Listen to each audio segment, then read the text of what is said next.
Mesdames et messieurs, vous regardez Niod Info 1. Bonsoir et bienvenue si vous nous rejoignez pour la suite de votre émission Niod Soir avec le plateau de Regards croisés. 4 sujets à débattre avec 3 invités que vous connaissez bien et dont vous appréciez la pertinence des analyses. Quant à moi, j'aurai le plaisir de conduire pour vous cette émission dans les prochains jours également pour d'ici en attendant le retour de votre présentateur principal Guillaume Hor. Mes invités tout de suite, je vais vous les introduire.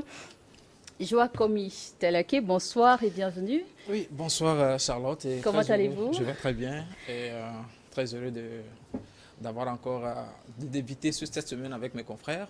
Mais j'ai juste avant de te donner la parole, si vous me permettez, de rappeler quelque chose de très important.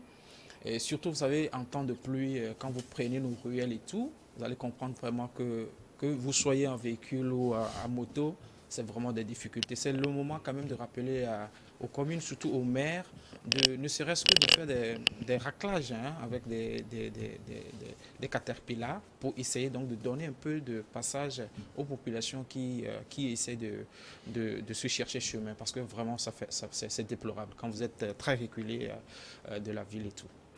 Merci pour cette information. Je profite également pour informer nos téléspectateurs que sur Niveau d'économie, vous avez cette nouvelle émission qui aborde ces thématiques-là qui concernent toutes les populations togolaises. Ma cité et moi, capté Niveau d'économie après regard croisé et vous serez servi. Alors, Joakomi Talake, vous êtes journaliste et directeur publication du journal Afrique Pure. Tout à fait. Comme Valentin Mayaba, bonsoir et bienvenue. Vous êtes vous également journaliste et directeur de publication du journal Symposium. Comment allez-vous aujourd'hui? Oui, merci Charlotte. Bonsoir à vous, bonsoir à tout le plateau et également à tous les téléspectateurs qui nous suivent à travers le monde. Je souhaite, aujourd'hui nous sommes au lundi et je crois que les élèves qui vont affronter le baccalauréat, une bonne chance à eux. C'est pas facile parce qu'aujourd'hui, sur le territoire togolais, c'est le diplôme de base. Et donc, il faut forcément que les enfants s'y mettent. Beaucoup de courage à eux, à tout le corps enseignant, bref, le monde éducatif impliqué dans cette thématique-là. Courage à eux, bonne chance à tout le monde. C'est ça, bonne chance à tous les candidats sur l'ensemble du territoire national. Notre troisième invité du jour, bon enfant, Agbovi, bonsoir. Vous êtes enseignant justement et analyste politique.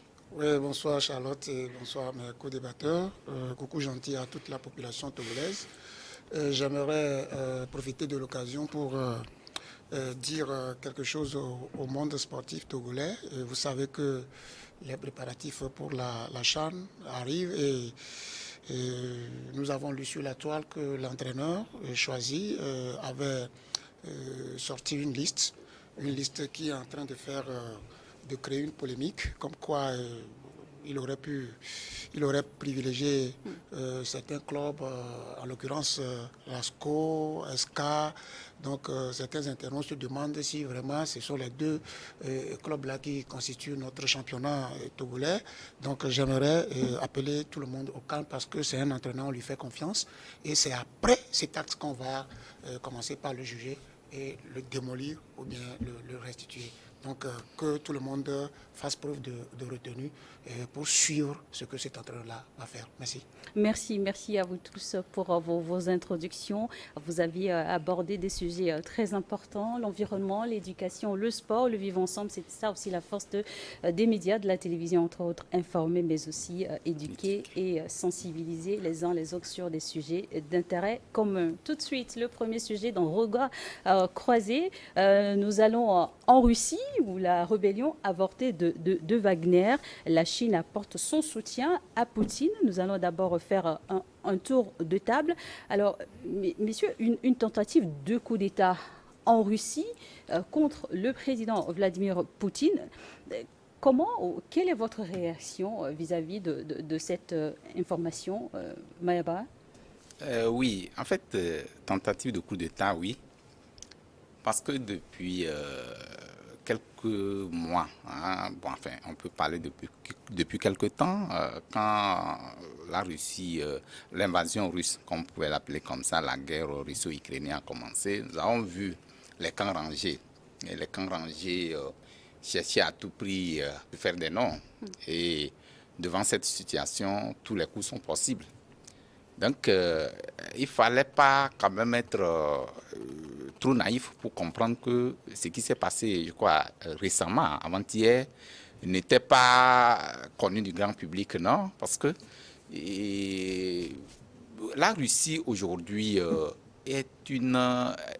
fait l'objet de convoitises pour beaucoup de pays occidentaux, l'OTAN, l'Amérique, bon, en allant même voir certaines puissances qui sont restées neutres devant cette situation. Et on se pose la question, à quand la fin de cette guerre? Surtout que quand il y a des intérêts qui sont autour de ce conflit-là, je me pose la question. Donc aujourd'hui, les gens cherchent des artifices, certes, pour montrer aux yeux du monde que non, quel que soit quoi, on va utiliser toutes les armes possibles pour se donner un nom ou pour se donner vainqueur, enfin pour se programmer vainqueur. Donc c'est dans ce sens que Wagner, comme vous le savez bien, qui est une société paramilitaire qui opère dans beaucoup de pays, notamment dans les pays africains. Aujourd'hui, vous êtes sans savoir également qu'ils sont aussi dans ce combat, puisqu'ils ont pris Donbass. C'est eux qui ont fait tout pour prendre Donbass. Et sous le regard admiratif ou bien sous le regard ou le soutien avec l'armée russe. Donc, dans ce cas, comment on peut comprendre que Wagner, qui est une société paramilitaire, peut s'attaquer à un pays auquel il est affilié?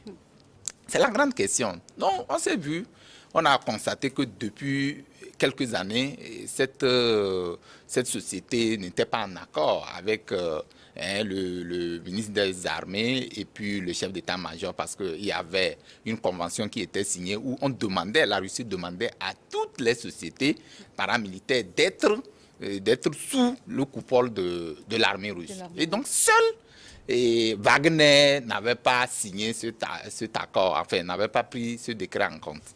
Donc aujourd'hui, ça veut dire que le ministre des Affaires étrangères, enfin le ministre des Armées et le chef d'état-major, qui étaient des instigateurs de ce projet, étaient dans le ligne de mire de Wagner. Donc, un projet qui n'a toujours pas abouti. Oui. C'est peut-être ça aussi la principale pomme de discorde entre le Kremlin et Wagner. On va en revenir. Joie Talaké, Wagner, qui a longtemps bénéficié d'un soutien du Kremlin, aujourd'hui se soulève contre le Kremlin. Est-ce que ça, vous avez, vous également, vu ça venir? Non, je pense que cette question-là, elle dépasse beaucoup plus tous les analystes. Et quand vous avez suivi beaucoup d'éminents analystes qui ont donné le rapport, vous allez simplement vous rendre compte que cette flamme qui a failli embraser le Kremlin, il n'y a pas eu de fumée. Et en plus de ça, il faut rappeler ici que le Wagner, comment est constitué Wagner en fait? Ça dit que l'État russe fait le recrutement et confie en sous-traitance au Wagner.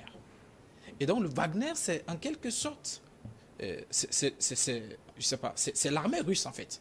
Et dire aujourd'hui que cette armée se reconstitue contre son propre pays, ça ne s'est jamais produit au cours des histoires ou de l'histoire, ni d'un pays comme le Kremlin ou de la Russie, ni comme un pays au sein donc de l'Occident. Alors, ce que je voudrais faire comprendre ici, c'est quoi? C'est que il faut faire justement la part des choses. Parce que lorsque vous voyez deux géants, je peux le dire ainsi, même si Prigojine ne peut pas être comparé à Poutine, ils sont quand même deux géants sur la scène internationale qui essayent de donner quand même un nouveau visage à la Russie face à la géopolitique. Alors, comment se fait-il que ces deux personnalités qui longtemps étaient de vrais amis, c'est-à-dire qu'on ne peut pas aujourd'hui soupçonner même qu'il y ait quand même une scission au cours du temps passé et tout, comment se fait-il qu'en moins de 24 heures, qu'on puisse surgir et puis dire que non, écoutez, nous voulons marcher contre Moscou, sans qu'on puisse entendre quand même une certaine préparation, parce que Prigojine sait pertinemment qu'en attaquant le Kremlin, il fait face à des millions de personnalités et puis à des personnes qui disposent de l'arme nucléaire. Vous allez simplement comprendre que c'est là où je donne raison à ceux qui tiennent, comment vous appelez, les propos de la Maskirovka, qui vient du mot masque ou camouflage. C'est-à-dire c'est une manière aussi de faire en sorte que l'ennemi qui serait dans le camp de la Russie puisse sortir se joindre à Prigojine. En ce moment, Prigojine livrerait ainsi celui qui sortirait pour venir combattre ainsi le Kremlin. C'est simple mais on ne pouvait pas assurer à 100% que c'est vrai, mais au cours des événements, nous saurons qui a raison. Vous êtes tenté de croire un scénario monté de toutes pièces? Je suis vraiment, Charlotte, je suis totalement convaincu, mais j'ai mis un peu de raison, même si c'est 1%. Bon enfant, Agbouvi, Wagner qui s'attaque au Kremlin, fait surprise pour vous ou non? Moi, pas totalement une surprise, parce que dans tous les compartiments de la vie, vous allez savoir que si vous faites marche avec quelqu'un en qui vous avez entre-temps confiance, il peut se retourner contre vous. Ouais. Je ne crois pas si quelqu'un peut démentir ce que je viens de dire ici. Même dans l'épopée de la Bible, c'est celui que Jésus-Christ a plus aimé qu'il a livré. Il a trahi, oui. Vous comprenez? Même quand nous revenons en Afrique, les coups d'État sanglants qu'on avait eus, Blaise Compaoré, par exemple, a été très proche du feu Sankara. Vous voyez, c'est celui qui te connaît bien, etc. Vous comprenez? Donc aujourd'hui, moi, je ne m'étonne pas de ce qu'aujourd'hui Prigojine aille volte-face contre son maître. Il n'y a pas de surprise. Mais ce que je voudrais dire, c'est que lorsque la chose s'est passée immédiatement, j'ai écouté Vladimir Poutine qui a qualifié l'acte de trahison et que Prigojine a rétorqué immédiatement et dit que lui, ils sont en train de faire ceci pour libérer les gens. Et justement, quel est l'objectif derrière? L'objectif derrière, c'est quoi? Le problème, c'est que nous sommes dans la politique. Même s'il y a la guerre, c'est la politique qui prime les décisions. Et aujourd'hui, vous savez que chacun va pouvoir... Je voudrais dire ce que M.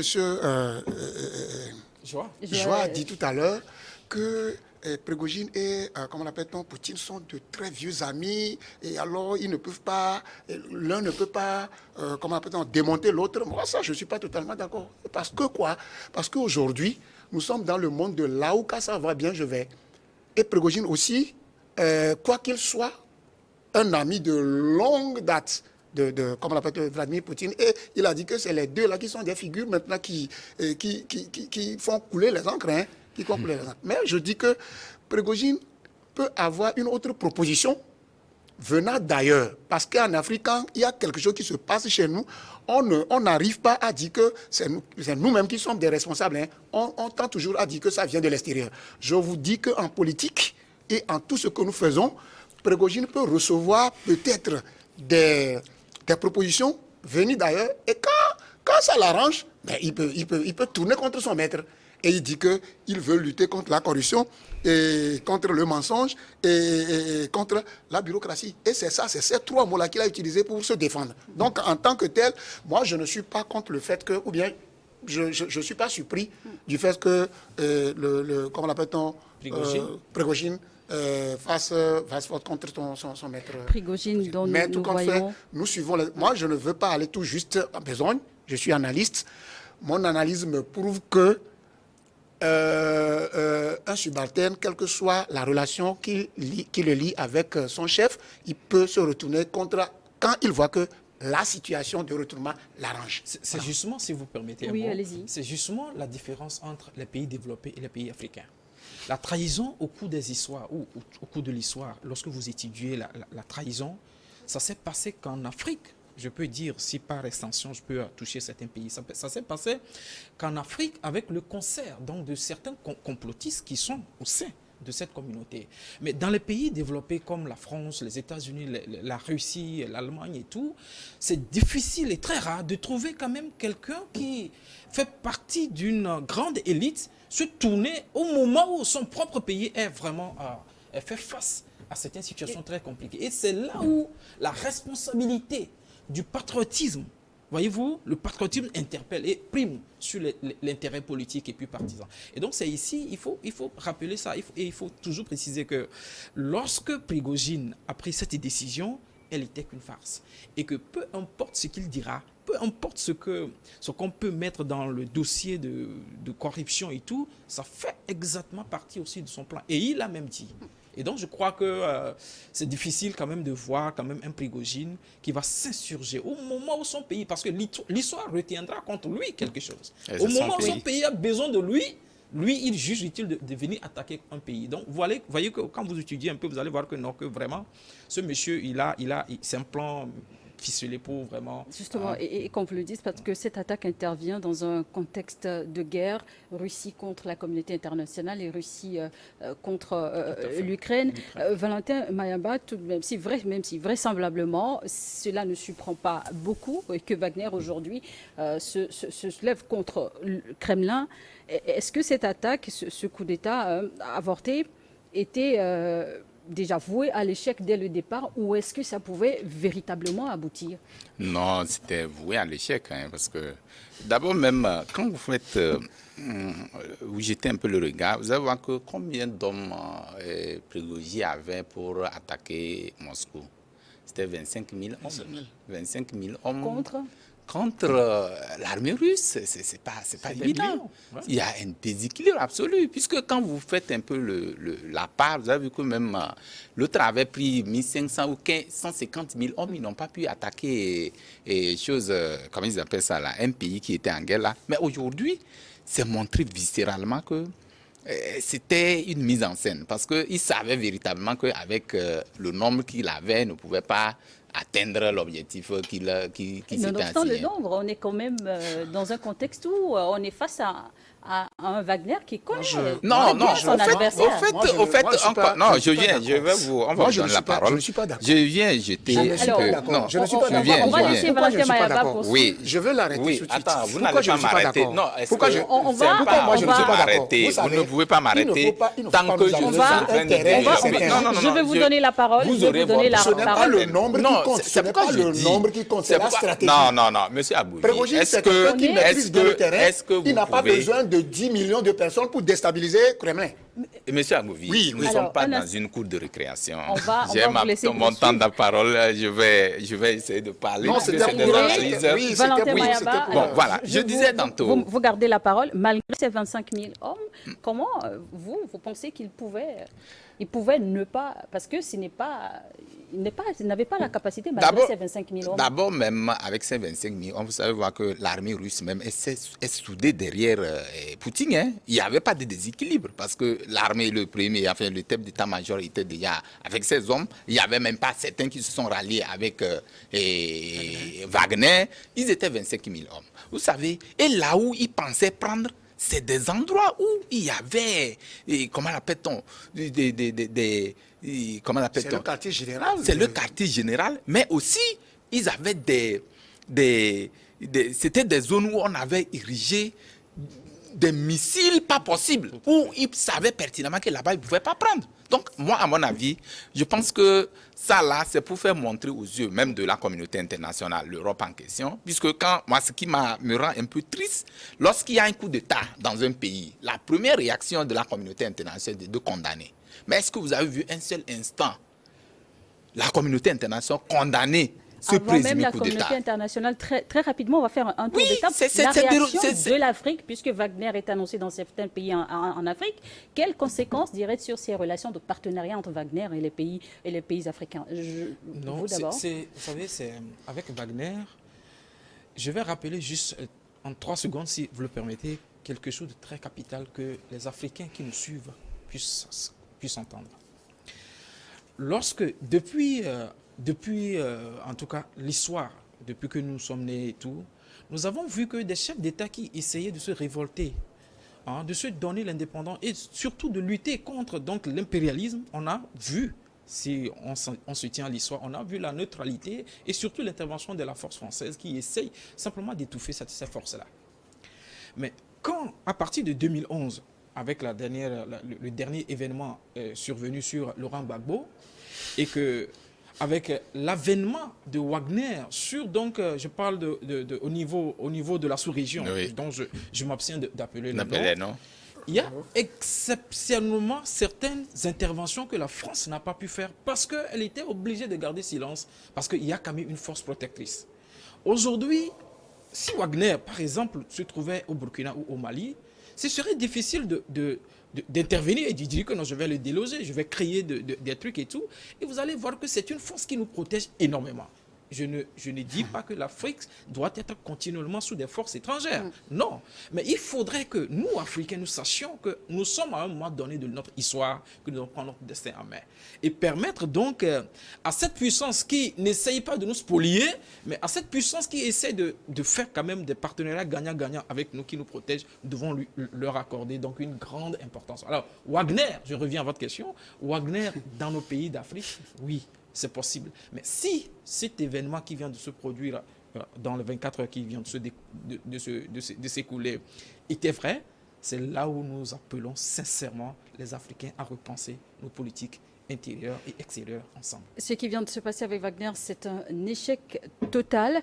Bon enfant à Bovie, malgré ça, Wagner a-t-il toujours l'avenir en Afrique en termes de partenariat militaire? Bien, en termes de partenariat, bon, ils y sont.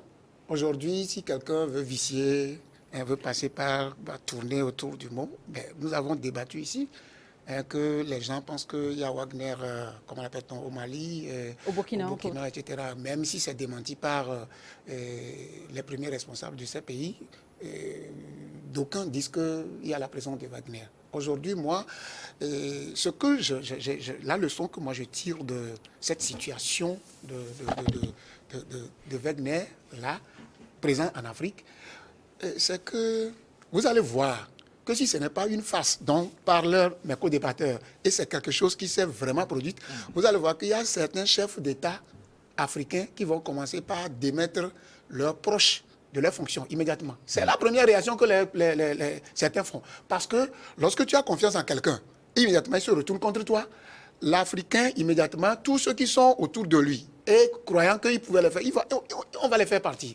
Moi, ces impacts de Wagner sur l'Afrique, ce n'est pas ça, moi, mon problème. Ce que je voudrais dire, c'est que les gens doivent savoir qu'aujourd'hui, Prigojine a le droit de se retourner contre Poutine. Aujourd'hui, il n'y a pas quelqu'un qui va me donner les idées pour lesquelles, ou bien comment l'appelle-t-on, qu'est-ce que je dirais, les raisons pour lesquelles Prigojine ne le ferait pas. Moi, j'ai déjà dit que Prigojine est libre d'avoir des propositions venant d'ailleurs. Et ce n'est pas Prigojine qui va livrer son pays. Et ce que M. Mayaba dit, la ville qu'on a prise là, c'est le poumon de la Russie. En termes d'armement, c'est le poumon. Si Prigojine et ces 25 000 personnes ont pu assiéger cette ville, vous allez voir les commentaires disent quoi. On a dit que Poutine, en tant que Poutine même, n'a jamais été ébranlé par une situation comme la situation de Wagner. Valentin Mayaba, Wagner a trahi Vladimir Poutine selon les déclarations du président russe. Oui. Ailleurs, est-ce qu'on peut toujours faire confiance à Wagner? Oui, ailleurs comme en Afrique. Je crois même que l'Afrique, quoi qu'on dise, il y avait même une convention qui était signée depuis 1977 où les pays africains étaient interdits. Enfin, sur le sol des pays africains, il était interdit le mercenariat, puisque ces forces-là sont qualifiées comme des mercenaires. Aujourd'hui, je pense qu'avec la situation qui s'est présentée, la Russie va prendre la main pour les pays dans lesquels Wagner s'est déjà érigé en termes d'aide et tout. Et tenez-vous bien, souvenez-vous bien que la Russie ou les pays africains n'ont jamais signé un accord avec officiel avec Wagner, mais c'est avec l'État russe et par le ministre des Affaires étrangères pour comment l'appelle-t-on? Il parle de renforcement ou bien les instructeurs. Quand ils viennent, c'est des instructeurs russes. Oui, donc, c'est un accord. Voilà, pour former l'armée nationale. Donc, aujourd'hui, avec ce qui s'est passé, je pense que, et comme il le disait, c'est une sous-traitance. Quand il peut arriver un matin que la Russie dise non, que là où opérait Wagner, la Russie ou les forces russes vont prendre la main pour protéger l'Afrique dans son ensemble. Merci beaucoup. Mais tout compte fait, pour terminer, il faut savoir que ce retournement de situation brusque que tout le monde n'arrive pas à concevoir. C'est-à-dire qu'à moins de 12 heures de temps, mais il y a recul de Wagner. Vous savez, ça a été un fruit de la diplomatie du président de Biélorusse et de Tchétchénie. Vous allez voir que leur déclaration... Prigogine même est où maintenant? Il est Biélorussie. Donc lui, il a calmé les jeux. Et maintenant, le président Tchétchène aussi s'est mis dans et dit que lui peut fournir même des armes. Et bon, non, c'est la propagande. Donc ce n'est pas la propagande, c'est la diplomatie. C'est la diplomatie qui a joué. On va marquer une courte pause pour revenir sur ce plateau avec la suite du débat.